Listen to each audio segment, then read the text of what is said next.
Welcome to Florida's Cannabis News Podcast, a weekly podcast exploring the legal, political, and economic changes to Florida's cannabis industry, covering important news and events for Florida cannabis businesses and professionals.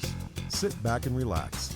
Florida's Cannabis News Podcast begins now. Good morning and happy Friday. Today is April 19th, 2019, and you're tuned into Florida's Cannabis News Podcast. I'm your host, David, and I'm here every Friday covering the latest news and events in Florida's cannabis industry. Today we have another news-filled episode, so let's dive right into this week's top stories. This week's top story comes out of Tallahassee, where Ryan Nickel of FloridaPolitics.com broke news this week that Governor Ron DeSantis approved 8 new medical cannabis licenses. Getting to this point has taken a lot of hard work and a lot of confusion. Let's talk about how we got here. So in 2014, the Florida legislature, through the Compassionate Medical Cannabis Act, legalized the cultivation, processing, and dispensing of low THC cannabis for qualified patients in the state of Florida. The law set out in 2014, the low THC law, we'll call it, authorized the establishment of 5 dispensing organizations in 5 regions throughout Florida. These dispensing organizations will later be translated into MMTCs, Medical Marijuana Treatment Centers, which is the term we use today.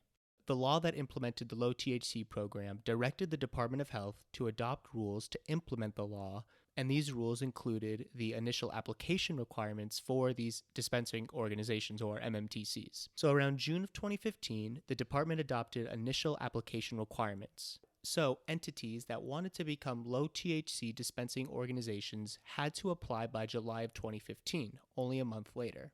Under this old program, because we implemented a new program in 2017, but under this low THC program, Florida's first medical cannabis program, applicants were required to be nurseries that were at least 30 years old. Supposedly, only 23 applicants qualified. So under the low THC program, the nurseries applied and 5 licenses were issued.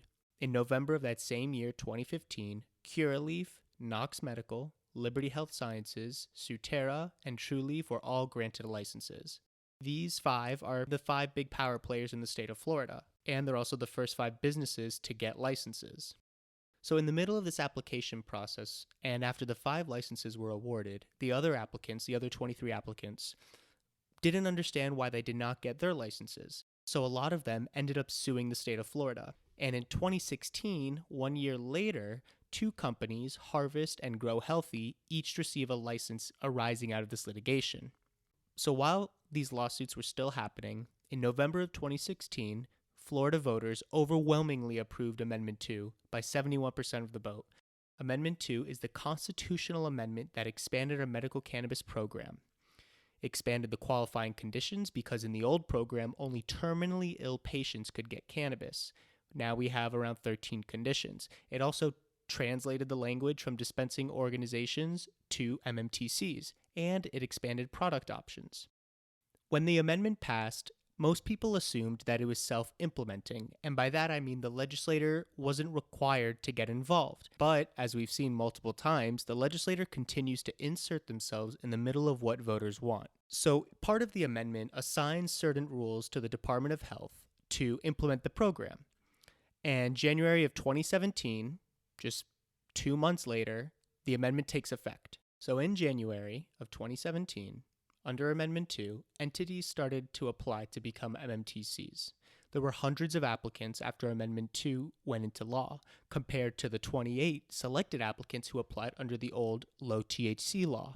Now, these applications to become MMTCs, Medical Marijuana Treatment Centers, aren't your 2-page employee application to work at a fast food restaurant. These applications are sometimes 1,000+ pages long and include many things like financial solvency, business ownership structure, security, product testing, and the list goes on. Very rigorous applications. So in 2017, applicants started to apply for the licenses. Immediately in January of 2017, that same month, the Department of Health started to deny applications. Nothing happened. Fast forward to May of 2017, Florida's legislative session ended without the passage of any legislation relating to the implementation of the amendment. So, they panicked. In June of 2017, Rick Scott called for a special session, and in this session, the legislature enacted Senate Bill 8A, which became effective in June. This law are the actual rules of the program, which is now Florida Statute 381.986, if you want to look it up and read it. Now, the Florida legislature imposed different requirements in and around the amendment in implementing the amendment into law. For example, the legislature enacted a vertical mandatory integration system. Under the vertical integration program that we have in Florida, if you're an MMTC, you have to grow, process, distribute, transport, and sell the plant, all your products, versus a horizontal market where if you just wanted to be a retailer or you just wanted to be a grower, you can get a license specifically for that. In Florida, if you want a license, you have to do from seed to sale. You have to do it all. This vertical integration is a barrier in of on itself, and the legislator, in enacting the Amendment 2, also implemented the smoking ban. So this law gave all the rules for the new program. The law directed the Department of Health to license 10 more MMTCs by October of 2017. So under the new law, the department was supposed to go back and reconsider some of the licenses that were originally denied. So they had to go back and look at applicants who had legal challenges, who had lawsuits pending as of January of 2017, or who had scored within 1 point of the highest ranked applicants in the 5 regions. No licenses to this day have been issued via this mandate. The Department of Health ends up ignoring the October 2017 deadline, and the Department of Health refused to issue any new licenses.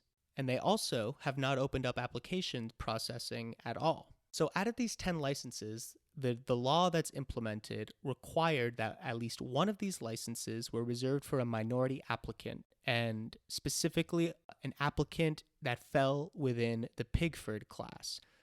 Being a member of the Pigford class means that you have special privilege to obtain an MMTC license. In addition to one of these licenses reserved for a minority applicant, 2 licenses were reserved to facilities who process citrus fruits.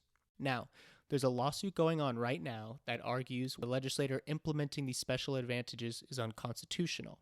So at this point, October passes, the Florida Department of Health does nothing, but more dispensaries get licenses. All of these dispensaries, VitaCann, MedMin, GTI, Columbia Care Florida, AltMed, and 3 Boys Farm all got licenses because they all arose out of lawsuits they had with the Department of Health.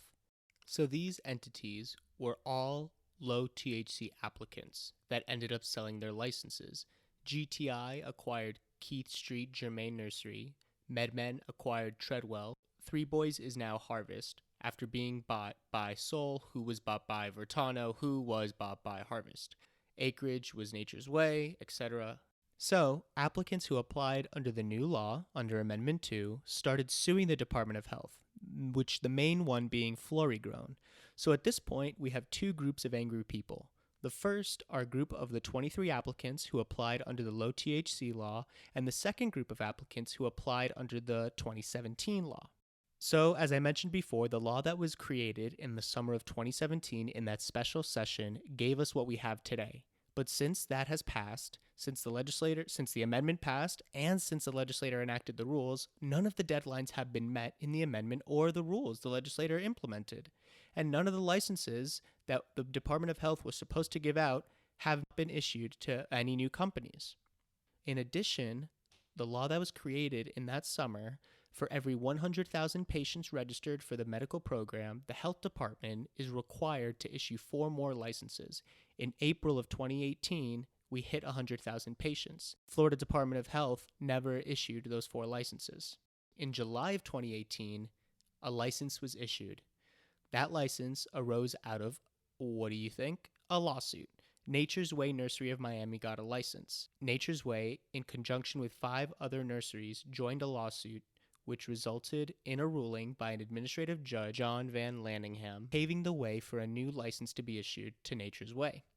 In July of 2018, Administrative Judge John Lanningham criticized the Office of Medical Marijuana Use for using a flawed system to rank each applicant. The judge accused the Department of Health of a colossal blunder with the scoring process that created a dumpster fire. Those were his words. So, in July of 2018, arising out of that litigation, that was the last new license that the Department of Health ever issued, which brings us to a total of 14. And remember, at this point, one license was supposed to go to a black farmer. This license still has not been issued, and that's important, which I'll explain later. So at this point, we're in December of last year.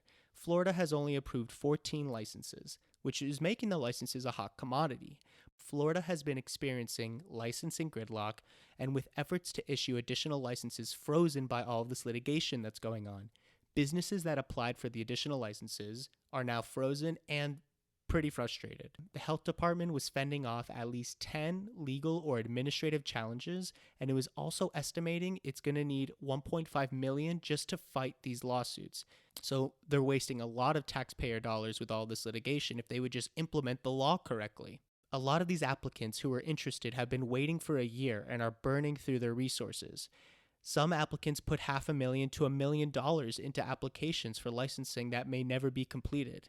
Okay, so bringing us up to what happened this week. Remember, at this point we have 14 licenses, but Governor DeSantis this week said he will grant 8 more to bring us to a total of 22 licenses. These 8 applicants came from the original pool of applicants, the first group, that were not selected in the first round of applications under the low THC program. DeSantis' decision this week came out of a joint settlement agreement between the Department of Health. This move is linked to that recommendation order I mentioned that the administrative law judge issued back in June of 2018. Now, it was rumored that Rick Scott's administration was working out a deal with these applicants, but it really was DeSantis who settled the matter this week, which, in my opinion, is another W for DeSantis in the cannabis space, first by lifting the smoking ban, and now by issuing 8 more licenses. So under this joint agreement, 8 nurseries are now getting licenses. The 8 nurseries set out to receive a license are Bill's Nursery, DeLeon's Bromelads, Dewar Nurseries, Hart's Plant Nursery, Perkins Nursery, Redland Nursery, Spring Oaks Greenhouse, and Tree King Tree Farm. Now, these licenses that DeSantis just gave out, these applications were amongst the lowest scored under the low THC law. See, I take issue with this because some may deserve these licenses, maybe because of the flawed competitive process or the flawed scoring process that the administrative judge criticized back last summer, but others did not, and the original restrictions kept many good applicants from even applying under the old law. What's interesting about this round of licensing is that in exchange for receiving these licenses, these 8 new MMTCs have to agree to certain conditions laid out by Governor DeSantis. One main condition being that these MMTCs have to intend to provide enhanced patient access by locating a percentage of the locations within impoverished communities and rural areas that have been affected by natural disasters. This week's issuance says a lot about being early to the game in the cannabis space. It's going to take a lot for these new licensees to get their operations up to scale, maybe even years. I really don't know. But companies like Curaleaf and Trulieve are light years ahead of these guys, so I'm interested to see how this plays out. It's nice that these applicants finally get their licenses, but they had to wait 4 years. I don't think it should stop here. There has been a big push for including social equity provisions in states' cannabis laws. So this is where that one license that has not gone to a Pigford class yet hasn't been issued. This is where it becomes a problem because states right now in 2019 are not willing to settle for legislation that just has adult use or medical cannabis. They want social equity provisions in their state's cannabis laws. So for example, in New York recently, their legislator was about to pass an adult use law, but they couldn't agree on their social justice provisions. It's a major hurdle, but one, in my opinion, that's needed, and I'm happy lawmakers across the country are refusing to settle for just adult use or medical use. They want to help communities most affected by the war on drugs. So I think that giving the license to the Pigford class of a minority farmer, giving him or her the last license is flawed. It's disrespectful to that community. Because now they're so late to the game. They should have been one of the first licenses. These licenses, guys, are going for so much money. In recent months, some licenses have been sold for over $50 million. Now, I get that policymakers don't want the market to be wide open. I see the argument how it's too hard to manage, too hard to regulate. And I think the administration is trying to open the market slowly in a measured way. At least that's how I like to see it, but who knows of the politics that are going on behind the scenes. But a large number of dispensaries is necessary. Now, I'm kind of getting off topic because now I'm talking about dispensary locations, not licenses. But Florida's geographic spread is huge. Pensacola is almost as far away from Miami as it is to Chicago. So I'd like to see more licenses phased in because I think, in my opinion, we're going to have around 800,000 to a million users in Florida. More, probably more than that. But as I mentioned, these licenses are worth $50 million or more, and a lot of the licenses winners have ended up selling them. The majority of the licenses issued are inactive. Some licenses have only delivered one order to one patient, and they're just holding the license as an asset. This is anti-capitalist and, in my opinion, acting against the basic conservative values that DeSantis is built on. By limiting the number of businesses to get involved in this industry, and forcing this vertical integration, it's making the market less competitive. That's why Florida Grown is still upset with DeSantis' action this week. Florida Grown and other applicants are upset that DeSantis is continuing what he himself called a cartel. This is a complicated issue, and DeSantis did say he would fix the licensing requirements and the mandated vertical integration, but this is not what these applicants were hoping for. I'm interested to see what happens when we go adult use, potentially in 2020 or whenever it happens, because we're going to have a bigger problem. We're going to have adult use cannabis available, but the government has shown it's going to limit how much is available. It took us 2 years to get smokable cannabis, even when the amendment was passed. If adult use passes and we only have these limited companies selling, we're going to have a supply problem and a price problem because it's anti-competitive. I predict all of these new licenses that DeSantis just issued will be sold to companies that have more capital. I think one might not be, and that's Bill's Nursery. I think they'll stay. James Call of the Tallahassee Democrat grabs our second top story of the week, where Nikki, our Commissioner of Agriculture, is pushing for medical cannabis insurance.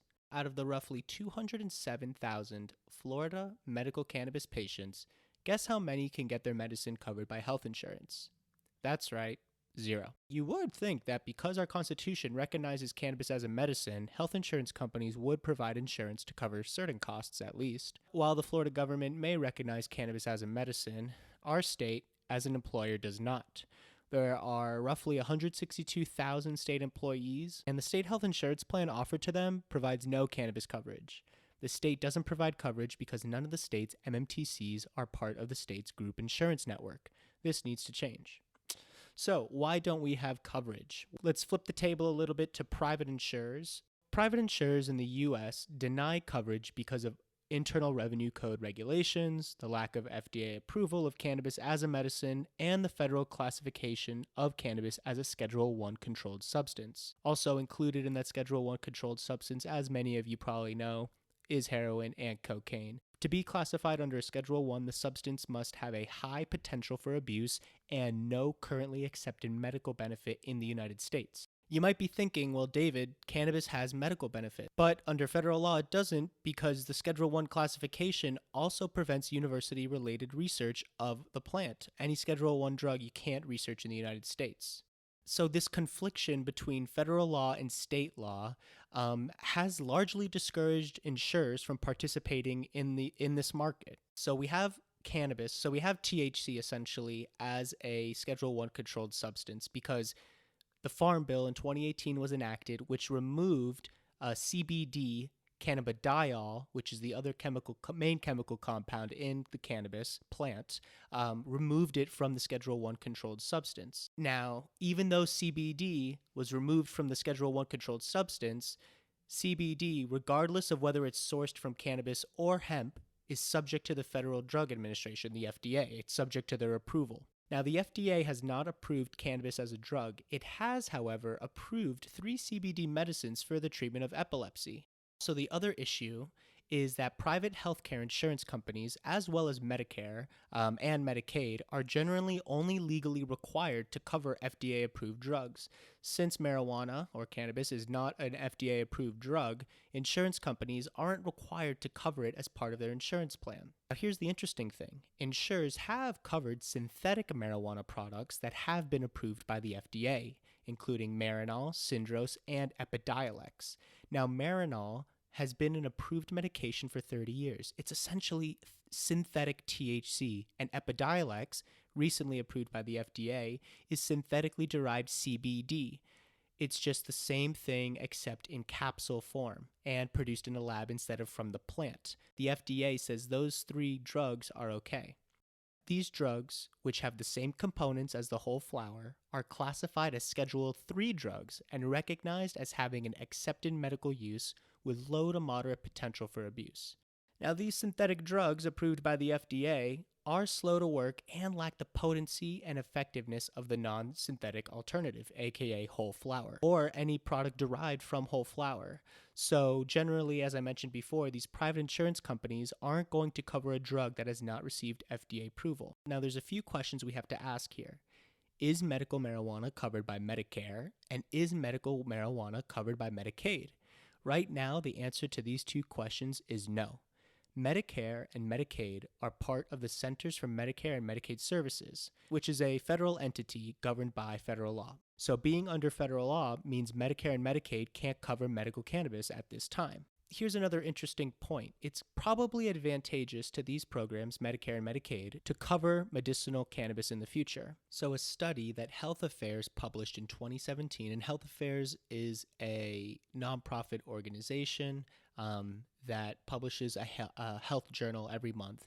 In 2017, they found that Medicare could have saved $1 billion had medical cannabis been legalized nationally and covered by the government's insurance program. This savings result would have came from medical cannabis replacing more costly prescriptions for a variety of ailments. The other reason why insurance providers are not covering medical cannabis is because of the Internal Revenue Code section that I mentioned before, Section 213. This is the United States tax law that covers all federal taxation. So health insurers deny coverage for medical cannabis because it's not recognized as eligible for federal tax deductions. Moreover, Section 213 of the Internal Revenue Code provides that amounts expended for illegal operations or treatments are not deductible. That's the key language here. So Section 213 deals with federal tax deductions for medical expenses and does not technically preclude a private insurance company from offering coverage in a green state, but insurance companies are still staying away. Let's broaden the scope of the conversation and talk about what's happening internationally. So while the United States is still figuring our system out, medical insurers in other countries have moved towards cannabis coverage. So for example, in Canada, this one company, Sun Life Financial, provides health insurance to more than 20% of Canadians. This company offers cannabis coverage. Germany, in 2018, insurers covered $83 million in medical cannabis products. German medical cannabis insurance program covers over 90% of their population. In addition, in the Netherlands covers medical cannabis on a case-by-case basis. So essentially in the Netherlands, they offer reimbursement for patients with specific medical conditions. It's interesting because these countries are real medical programs. They're not really compassionate use programs that we have in the United States. The right to have medical cannabis was and still is a political fight here in the States. We use the word medicine in the legislation, but they're not treating it as medicine in the traditional sense of the word. Yeah, so our medicine here is not covered by insurance and in Florida, and that's what Commissioner of Agriculture Nikki is pushing for. She wants to bring this conversation to light. The cost is still so high. So in Florida, it's $75 for the state-issued fee, plus roughly $170 to $200 to get your first doctor's visit. That's already $250, potentially $300 in the hole just to get a medical card. In addition to the flower and the products, some patients require over $1,000 of products to survive every month. Not many people have $1,000 in cash laying around to buy medicine. So lack of insurance coverage takes another chunk of people, another chunk of the population off the table to try cannabis. So if the trick is insurance, how do we get insurance to cover it? Well, the programs that are created internationally, insurance coverage is part of the conversation, as I mentioned before, because they're standardized products delivered to the patients through pharmacies or specialized pharmacies. Now, our program is not there yet whatsoever compared to these countries. We're still in the baby steps of our process. Providing health insurance, at this point, we're crawling, and providing health insurance is more of the advanced running stage. Senator Aaron Bean of Fernandina Beach, the chairman of Florida's Health Policy and Human Services Committees, said that, quote, "Until we can build a network that makes sure those who truly need the medicine, it's hard to think about anything else." It seems like this is an important issue to him. Now, the wheels are turning. The National Association of Insurance Commissioners formed a group this year to explore how to persuade insurers to provide coverage for cannabis. In addition, people who live in nursing homes or assisted living facilities are also affected by the lack of insurance coverage and the fact that cannabis is still a Schedule I controlled substance under federal law. So these nursing homes and assisted living facilities are afraid of losing Medicaid and Medicare coverage funding because federal law considers cannabis illegal. And these facilities essentially stay cannabis free, even though residents might be card holding patients. So some patients had to move into private assisted living facilities. And this is affecting our senior population, which is one of the largest groups who benefit from medical cannabis. Now, we've compared the United States to other countries, but let's take a deeper dive into different states. So there are some limited ways, actually, a medical cannabis patient can obtain insurance coverage in certain jurisdictions. New York recently clarified its law to require insurers to cover doctor's visits related to medical cannabis, but not the actual cost of buying the products. Maine just filed a bill that requires carriers to directly reimburse a patient for the cost of cannabis. Now, going back to the 2016 amendment I mentioned earlier, which gave us our current medical program, no health insurance provider or any government agency is required to reimburse anyone for expenses related to medical cannabis. The amendment nor the law require the state to implement a health insurance system for medical cannabis. The amendment actually states that expressly. No insurance provider or any government agency is required to impose is required to reimburse anyone for expenses. Now, this means that insurers can't not offer coverage. This just means that only that the state cannot mandate coverage. Now, Senator Jeff Brandes said this week that the state should allow cannabis to be covered by insurance. Now, remember, Senator Jeff Brandes is the senator who earlier this year sponsored the bill that allowed for smokable cannabis. In my opinion, the first insurance company in Florida that's going to offer cannabis coverage is going to see a huge influx of new clients. If you're in that industry, the health insurance industry, I would consider looking into this as an opportunity. Our last top story of the week comes out of South Florida, where Lydia Dinkova of the Daily Business Review is reporting about the need for retail space for MMTCs. So MMTCs are trying to open locations across South Florida, but they're having a hard time because they're limited in their options by local ordinances. Back in episode 1, we discussed the Miami Beach City Commissioner, Joy Malakoff, who wants to ban all MMTCs from opening locations in her city, Miami Beach. Actions like that are happening in municipalities and counties across the state of Florida.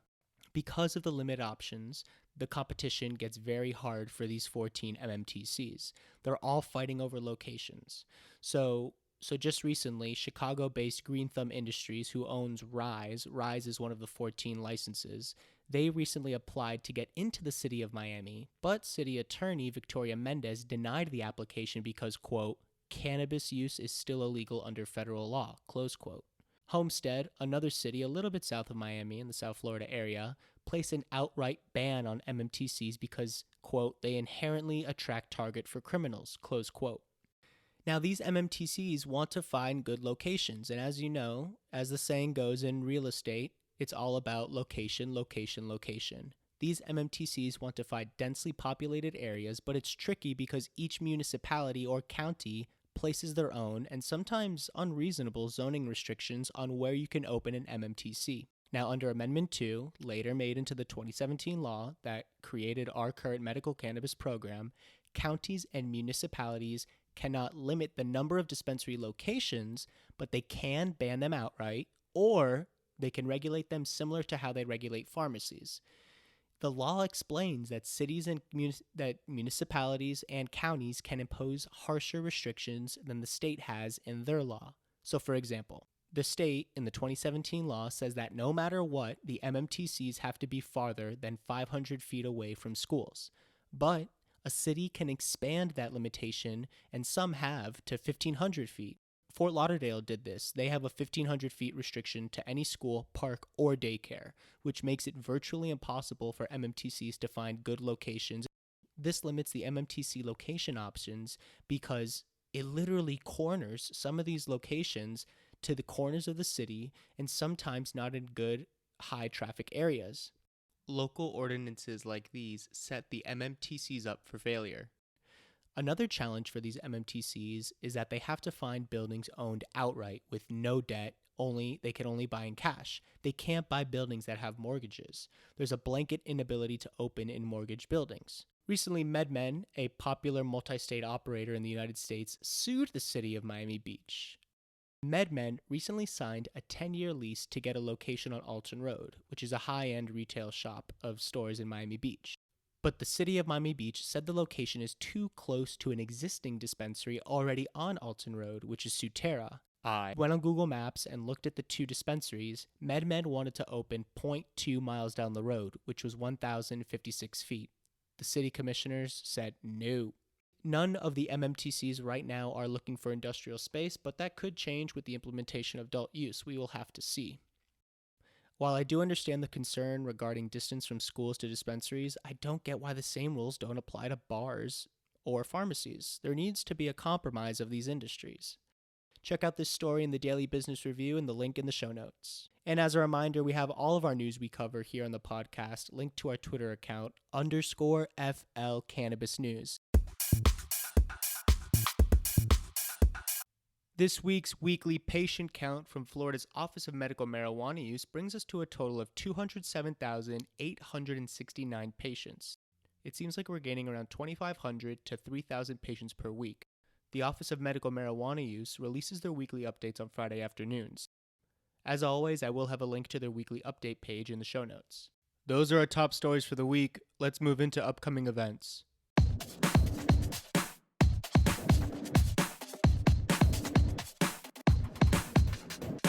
This Saturday is April 20, also known as 420, which is cannabis culture's high holiday, if you will. So we are in store for an action-packed weekend. Kaya Fest is hosting an educational symposium and concert at Bayfront Park this weekend in Miami.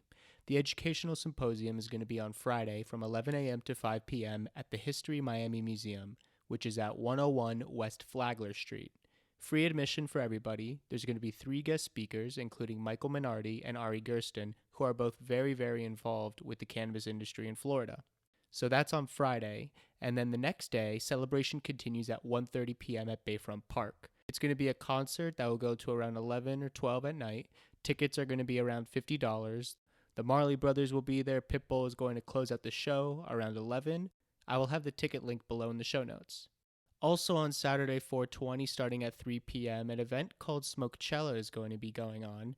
It's located at the Celine Orlando, 22 South Magnolia Avenue. Tickets for this event are $25. This is another music and art festival. Local vendors will also be there, so make sure to check out the Eventbrite if you're in the Orlando area. Again on Saturday, 420, if you're in Key West, check out the Key West Fest hosted by the Green Room. Tickets for this event are going to be $25 and will be located at the Treehouse on 137 Duval Street. It's going to be food and drink specials with live Rasta music. Ticket link will also be below in the show notes. Transitioning from 420 back into our regular weekly events, next Thursday, April 25th, Cannabis Lab is having a marketing and cannabis event at the Silver Logic in Boca Raton. The address for the event is 751 Park of Commerce Drive, unit number 126. Cannabis Labs are $50 for non-members. This should be a good event. You're going to learn about advertising, marketing in the cannabis space. Eventbrite tickets will be below in the show notes. That's it for Florida's top cannabis news and events. If you have any stories or events you'd like to share, head on over to our Twitter account, _FL Cannabis News, or email us at floridacannabisnewspodcast@gmail.com. If you like our content and you listen every week, rate us 5 stars and share it with your friends. Thank you for staying up to date with Florida's cannabis industry. I'll be back with you next Friday for another news-filled episode of Florida's Cannabis News Podcast. Have a great weekend and stay safe.